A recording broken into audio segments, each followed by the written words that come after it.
الكرام والمغفرة. اللهم صل وسلم على سيدنا ومولانا محمد حبيب الرحمة وعلى آله وصحبه ومن والاه. رب اشرح لي صدري ويسر لي أمري واحلل عقدة من لساني يفقهوا قولي. اللهم زدنا علما نافعا وارزقنا رزقا واسعا ووفق لنا عملا صالحا ومقبولا وتب علينا توبة نصوحا. أما بعد، yang dimuliakan dan hormati beliau-beliau Tuhan para alim ulama, pimpinan daya, pimpinan pondok pesantren, pimpinan balai pengajian, pimpinan majelis taklim, pimpinan TBA, dan juga beliau-beliau Tuhan lainnya yang berada di masjidnya. Yang dimuliakan dan hormati beliau-beliau bersama khatib masjid, imam masjid, seluruh para pimpinan masjid, teristimewa kepada seluruh para hadirin sidang jemaah Jumat yang dirahmati oleh Allah Subhanahu wa taala. Alhamdulillah, kedanyo dan lebih kesehatan badan oleh Allah, kesehatan pikiran, dan tentunya kesempatan, sehingga beliau berada di pertengahan bulan Ramadan. Berbicara tentang kesehatan, berbicara tentang kesempatan, maka beliau sedang berbicara tentang salah satu dari sekian banyak nikmat yang Allah Subhanahu wa taala berikan. Dan berbicara tentang nikmat, maka beliau sedang berbicara tentang salah satu dari bentuk kondisi manusia, yang manusia tidak akan pernah terlepas dari salah satu kondisi bentuknya. Berada kondisi tersebut, yang pertama kondisi nikmat, kedua kondisi musibah, ketiga kondisi taat, dan yang keempat kondisi maksiat. Dan budaya manusia jika berada di salah satu kondisi itu, nah kewajiban yang diwajibkan oleh Allah Subhanahu wa taala. Sesuai dengan buku yang dikatakan oleh Ibnu Al-Misri, ikut al-fitrah fa-muqtadha haqqi minka asyukur. Jika kamu berada dalam kondisi nikmat, maka yang diharapkan Tuhan padamu, yang diwajibkan Allah padamu adalah bersyukur. Wa in kunta fil musibah fa-muqtadha haqqi minka asyukur. Dan jika kamu berada dalam kondisi musibah, maka yang diharapkan Tuhan padamu, yang diwajibkan Allah padamu adalah bersabar. Wa in kunta fi ta'ah fal muqtada haqqi bika al-mar'a wal istiqamah. Dan jika kamu berada dalam kondisi taat, maka yang Allah wajibkan padamu, yang Allah harapkan padamu adalah melakukan ketaatan tersebut secara istiqamah. Yang terakhir, yang keempat, wa in kunta fil maksiat fal muqtada haqqi bika taubatu. Jika kamu berada dalam kondisi maksiat, maka yang diwajibkan Allah padamu adalah bertaubat. Dari kondisi hadis ingin menjelaskan kondisi ketiga, yaitu kondisi taat yang diharapkan oleh Allah, lakukan ketaatan secara istiqamah. Maka kami pilih kondisi ketiga karena dua alasan. Alasan pertama, karena nyo kali berkedip dari nong sehingga kedip dia bodoh kalau tidak pernah kedip bahas kondisi nikmat, musibah, dan juga maksiat yang belum kedip bahas kondisi ini. Alasan kedua, karena nyo paling relevan, kebetulan nyo relevan dengan keadaan nyo saat nyo, yaitu nyo berada di bulan suci Ramadan yang dapat dipastikan. Biasanya di awal-awal bulan Ramadan nyo dengan semangat yang ibadah. Biasanya di awal-awal bulan Ramadan nyo dengan gigi-giginya ibadah. Tapi tidak semua akan bertahan lama. Biasanya akan di pertengahan bulan Ramadan nyo kamreina yang gugur, kamreina yang hana di masjid, kamreina yang lalai di pasar, lalai yang gede, kamu yang hendak istiqamah, apalagi di akhir bulan Ramadan. Maka hati ingin mengajak kita bersama untuk melakukan ibadah secara istiqamah. Melakukan ibadah secara istiqamahnya memang karena belum mampu. Karena kebanyakan dari kita terkadang kalau diajak untuk ibadah ya mau, tapi untuk istiqamah belum mampu. Diajak untuk sholat berjamaah ya mau, tapi untuk istiqamah belum tentu. Karena memang istiqamahnya ibadah yang dilakukan secara istiqamah ya memang kan ibadah biasa. Musosofinya, proporsinya yang mampu melakukan ibadah secara istiqamah dan wajar. Bahkan wajar ya, karena memang amalan yang dilakukan secara istiqamah wajar buat karena memang itu adalah amalan yang paling dicintai oleh Allah Subhanahu wa taala. Sesuai dengan yang disabdakan oleh Rasulullah sallallahu alaihi wasallam, ahabbul a'mal ila Allah adwamuha wa iqamna. Amal yang paling disukai oleh Allah, amal yang paling dicintai oleh Allah, amal yang paling dijalankan oleh Allah adalah amal yang dilakukan secara kontinu, secara istiqamah, berkelanjutan, wa iqamna. Kalau amalnya sedikit, jadi walau sedikit yang lebih berat, yang penting berkelanjutan. Walau sedikit yang lebih berat, yang penting istiqamah. Walau sedikit yang lebih berat, yang penting terus menerus. Dan bahkan para nabi di dalam kitab Fadhailus Sahabat disebutkan, para nabi juga tidak pernah berpesta tentang al-istiqamah atau al-fiqh. Amalan yang dilakukan secara istiqamah ini lebih baik daripada 1000 karamah yang dijajarkan. Nah, kitabnya juga sudah dijelaskan, kitab Fadhailus Sahabat karangan Imam Ar-Razi. Ini juga dijelaskan bagaimana beberapa pertanyaan manusia tentang karamah para sahabat dan karamahnya para ulama lain. Mungkin di antara yang penasaran di riwayat karamah para sahabat, sehingga daya pekerut gede-gede. Maka ulama yang oleh keramat para sahabat dan ada karena keramat itu berarti ayu ulama yang sahabat karena sahabat dan keramat bukan. Tetap anda lebih dari sahabat, dan sahabat juga riwayat-riwayat keramat walau di lagi-lagi kita Fadhailus Sahabat menceritakan tentang karamah Abu Bakar, karamah Umar bin Khattab, karamah Utsman, karamah daripada Sayyidina Ali.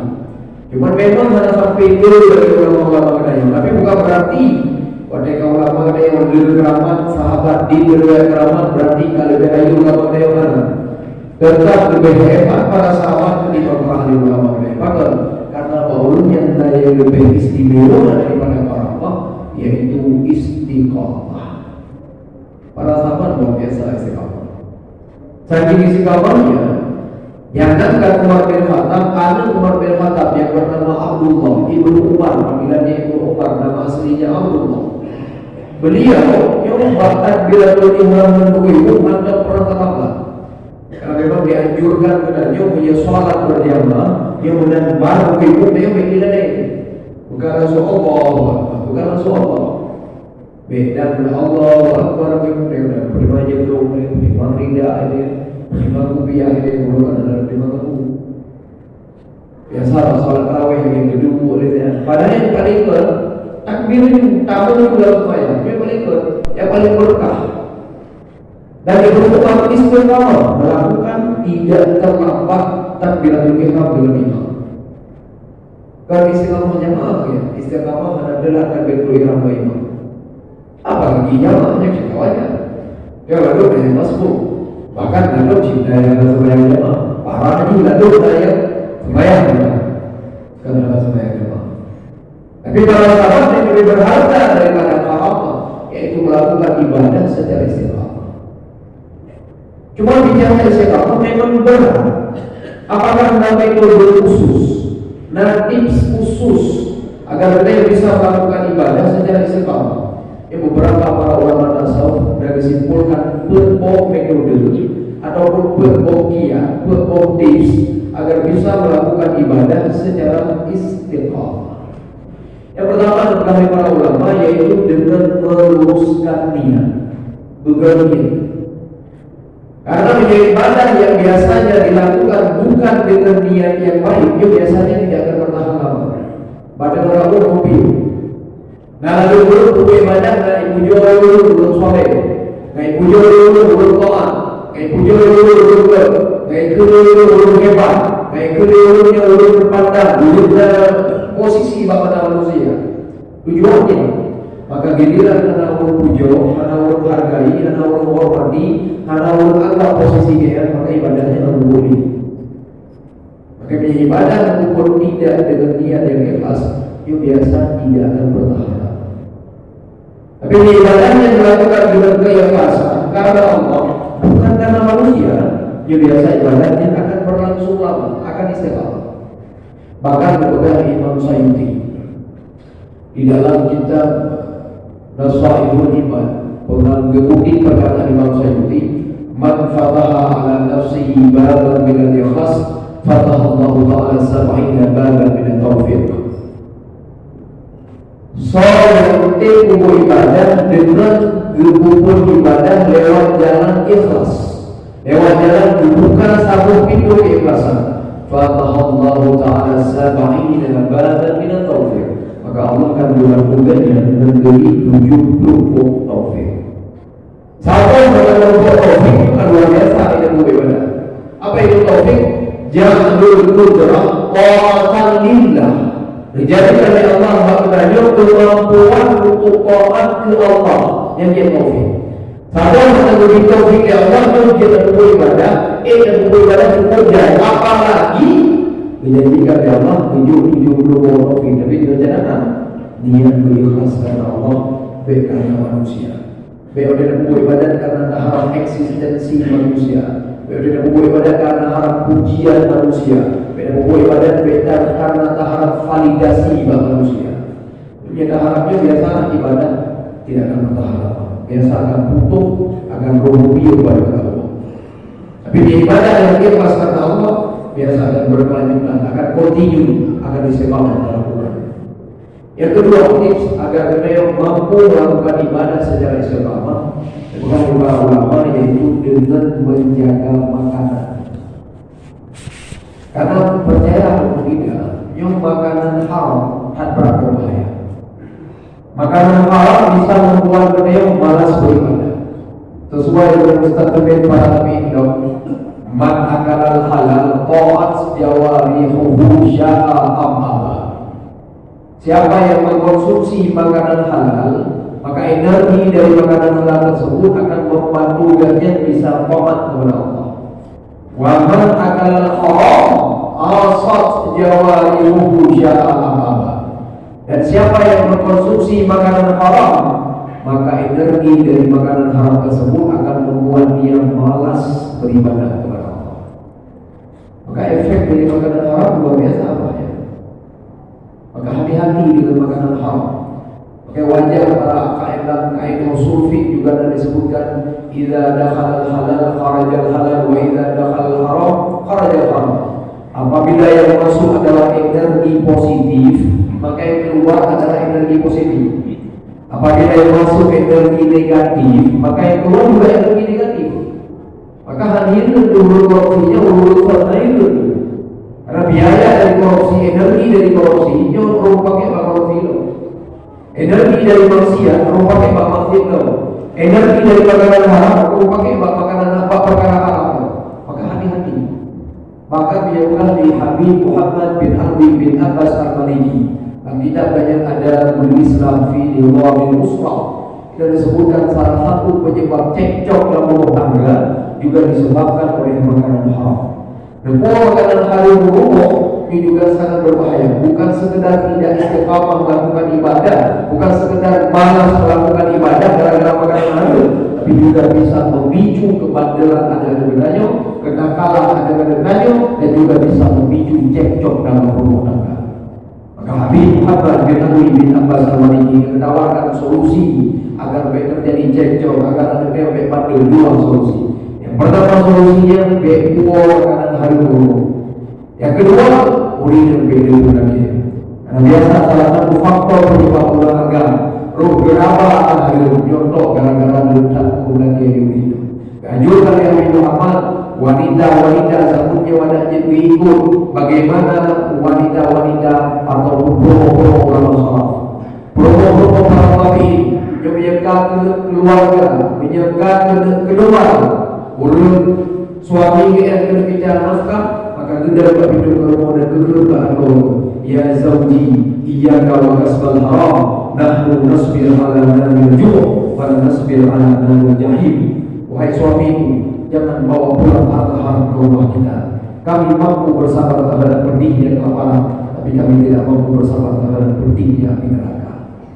Jangan aja batin diuridan gegru dari aku tubin uang yang tidak fikih. Karena makanan haram bukan hanya mengganggu kualitas ibadah, bukan hanya membuat kita jauh malas beribadah, tapi juga bisa mengganggu keharmonisan rumah tangga.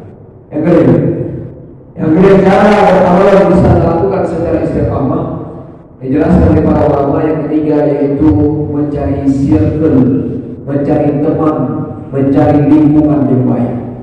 Karena lingkungan, circle dan sahabat juga akan menentukan bagaimana nasib ibadah roh. Yang kedua fadilah ilham, nasib ibadah roh juga ke. Tapi yang kedua dia juga akan berbahaya kualitas ibadah roh. Sampai-sampai Abu Abbas Al-Musi pernah tegur man sahibal asbar fakana minal asbar walau kana minal akhyar. Siapa yang berteman dengan asbar, orang kecil yang maksud itu adalah pendosa. Siapa yang berteman dengan para pendosa, maka lama-kelamaan ada kemungkinan dia juga akan melakukan dosa, walau dulunya dia merupakan orang pilihan Allah. Begitu juga sebaliknya, wa man sahibal akhyar fakana minal akhyar walau kana minal asbar. Siapa yang berteman dengan orang-orang pilihan, dengan orang-orang dekat dengan Allah, maka lama-lama dia juga akan jadi orang pilihan Allah, orang dekat kepada Allah. Walau kana minal asbar, walau dulunya dia merupakan orang kecil, orang jauh dari pandangan Allah, berdosa. Bahkan Syekh Sulaiman Bujairi dalam kitabnya Bujairi Al-Khatib kutip perkataan Fakih Abu Isa Samarkandi tentang 80 kriteria teman. Namun yang perlu tahidari, namun yang perlu hati-hati, dan namun yang memang perlu ditemani. Dari 80 teman yang mungkin hanya menjelaskan balapan karena nyobi lupa sama sikap orang yang keluar. Menjelaskan yang benar yang sangat berkaitan dengan kemampuan menanya dalam beribadah ataupun menjaga kualitas ibadah. Yang pertama adalah Syekh Sulaiman Bujairi menjalasa ma'al fusaq izdada jara'atu dzunub wa tasfifu tauban. Saya anak mundur dari kafir, saya anak mundur dari berdosa, saya anak mundur dari ahli maksiat. Orang bakalan akan ditambah oleh Allah lama tiurnya jara'atu dzunub, keberanian melakukan dosa. Dan itu fakta. Jadi saya akan mundur yang dalam maksiat. Contoh sederhana itu yang galak main judi, karena sering main judi sampai kita sehingga seolah-olah perasaan kita judi itu adalah hal yang murah, judi itu adalah hal yang biasa. Contoh sederhana lain, tamuran bawa dalam full misalnya, karena sering tamuran lagi jaga full, maka anggapannya seolah-olah fullnya akan maksiat. Dua butuhnya kakak li Omar, dua butuhnya kakak imam khilaf para ulama dan lain sebagainya. Kakak umur dan sangat berbahaya. Maka pepatah Arab dan juga kasratul masas tumitul irsas. Sering bersentuhan ini akan menghilangkan sensitivitas. Sering bersentuhan dengan awak-awak yang galak bermaksiat, ia akan gagal nafaya bermaksiat. Akan berdosa. Namun dengan awak yang judi, orang umur dosanya. Kata agak barang itu baru wonyo lebih ini sangat buku ludes gitu. Kamu kan dulu ada korupsi lagi sih, kira kalau karena nggak biasa, kalau itu korupsi ya. Oke, kalau karena dulu korupsi, urusan saja, kan berkaliata. Kan satu masa 10.000 insan, sekalian kalau hal biasa.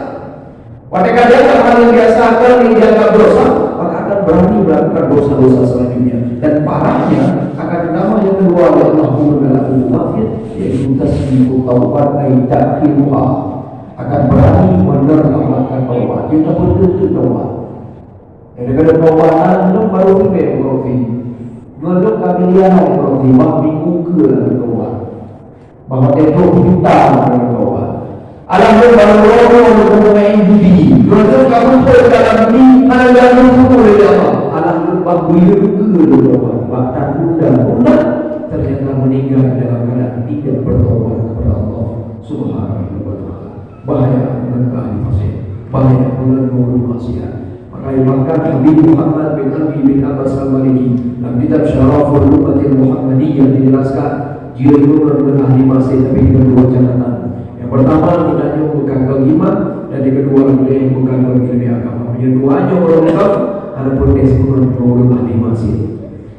Yang kedua, Syekh Sulaiman Hujaini Panjalasa